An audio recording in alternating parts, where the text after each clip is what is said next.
오래전부터 목축 생활을 해온 이스라엘 백성들에게 양의 이미지는 매우 익숙했습니다. 그들은 어디를 가든 양의 모습을 볼 수 있었을 겁니다. 특히 사냥처럼 자생적으로 살아가는 양이 아니라 사람에 의해서 대규모로 길러지는 양들의 경우 목자가 반드시 필요했습니다. 양은 다리도 짧아서 쉽게 도망치지도 못하고 눈도 매우 안 좋아서 앞에 무엇이 있는지 제대로 볼 수도 없다고 합니다. 따라서 무리를 지어 한데 움직이는 것이 일반적인데 갑자기 맹수라도 나타나면 어찌할 바를 몰라 우왕좌왕하게 되죠. 양들이 할 수 있는 일이란 고작 매하면서 우는 것뿐입니다. 바로 이때가 목자가 나서서 일을 할 시간입니다. 목자의 가장 중요한 임무는 양떼를 위험으로부터 지키는 것이었습니다.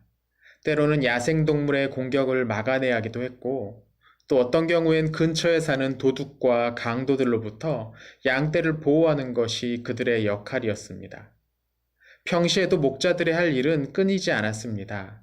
그들은 시력이 나쁜 양떼를 몰고 풀이 많이 난 자리로 이동해야 했고, 또 너무 늦지 않게 양떼를 물가로 이끌기도 해야만 했습니다. 양떼는 그렇게 거의 전적으로 목자에 의존하며 생존하게 됩니다. 좋은 목자는 양떼의 살을 찌우고 그 털을 윤기나게 만들겠지만 악한 목자는 양떼에 큰 위험을 가져오게 됩니다. 목자와 양떼의 관계는 성경 속 사회에서 자연스럽게 왕과 백성들 또는 지도자, 리더와 그들에게 맡겨진 사람들을 설명할 때 사용되던 비유가 되었습니다. 오늘 본문에서도 그렇죠.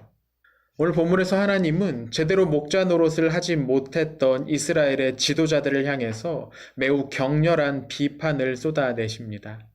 그들은 양을 키우기는커녕 살찐 양을 잡아먹고 그 가죽으로 옷을 해 입기 시작했습니다. 병들고 다친 양들은 방치되었고 그렇게 흩어진 양떼는 들짐승의 먹잇감이 되고 말았죠.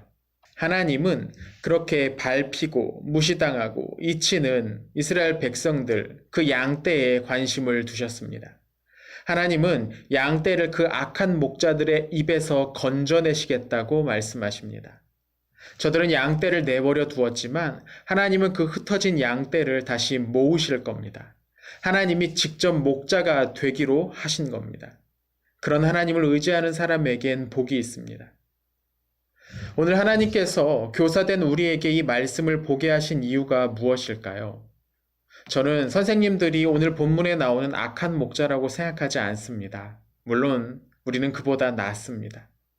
다만 오늘 아침 이 말씀을 우리에게 보여주신 것은 분명 어떤 뜻이 있는 것 같습니다. 벌써 7주째 계속된 영상 예배로 우리의 양떼들이 흩어져 버린 건 아닌가 참 많이 우려됩니다. 물론 그동안 꾸준히 전화로, 메신저로, 또 일부는 직접 만나기도 하시면서 많이 애를 쓰셨을 겁니다. 하지만 눈에서 멀어지면 마음에서도 멀어지는 게 인지상정이니까요. 이제 우리의 흩어진 양떼를 다시 모아야 할 때가 아닌가 싶습니다. 오늘은 우리가 맡은 아이들 한 명 한 명을 위해 특별히 기도하는 날로 삼았으면 좋겠습니다. 먼저는 우리 아이들이 참 목자이신 주님과 단단히 연결될 수 있도록 기도해 주십시오. 아이들을 살리는 것은 조기교육이나 명문고, 명문대에 들어가는 것이 아니라 생명의 근원이신 하나님을 바로 알게 하는 일입니다. 오늘 본문의 양떼를 노리는 들짐승 못지않은 악한 이들이 이 세상에 참 많습니다. 아이들까지 노려서 자기 욕심을 채우려고 하는 몹쓸 사람들도 있는 것 같습니다. 우리의 자녀들이 그런 위험으로부터 안전할 수 있도록 또 기도해 주십시오. 우리가 이렇게 기도를 시작하면 하나님께서 어떻게 우리에게 맡겨진 양떼를 잘 보살필 수 있을지 지혜를 주실 것입니다. 오늘 하루도 우리의 참 목자이신 하나님께서 여러분과 함께 하실 겁니다.